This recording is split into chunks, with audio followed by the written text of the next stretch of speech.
Hi అండి. మా mummy ఇవాళ మా కోసం పఫ్ చేసింది. ఈ మధ్య మా మమ్మీ పఫ్ చేయడంలో ఎక్స్పర్ట్ అయిపోయింది. యూట్యూబ్‌లో చూసి నేర్చుకుందంట. చాలా సార్లు మాకు ఇంటికి పంపించింది. ఒకసారి మా మమ్మీని అడిగి చెన్నైలో ఉండేటప్పుడు నేను కూడా ట్రై చేశాను. నార్మల్‌గా ఓన్లీ వీట్ ఫ్లోర్ యూజ్ చేసి కూడా పఫ్ చేస్తుంది. ఈసారి టేస్ట్ కొంచెం ఎన్హాన్స్ అవ్వడానికి wheat flour and maida 2 mix చేసింది. అండ్ దాంతో పాటు వాము కొంచెం యాడ్ చేసింది. బికాస్ డైజెషన్‌కి ఈజీగా ఉంటుందని. నార్మల్‌గా అయితే పాన్ పైన జస్ట్ ఆయిల్ అప్లై చేసి దాన్ని రోస్ట్ చేస్తుంది. బట్ ఈసారి మమ్మీకి షాప్‌కి టైం అయిపోతుండేసరికి డీప్ ఫ్రై చేసింది.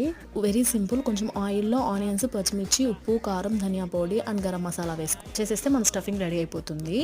ఇన్ కేస్ దాంట్లో ఎగ్ వేసుకునే వాళ్ళు బాయిల్డ్ ఎగ్స్ వేసుకోవచ్చు. అండ్ చికెన్ చేసుకునే వాళ్ళు దాన్ని కొంచెం రోస్ట్ చేసుకుంటే టేస్ట్ బాగుంటుంది.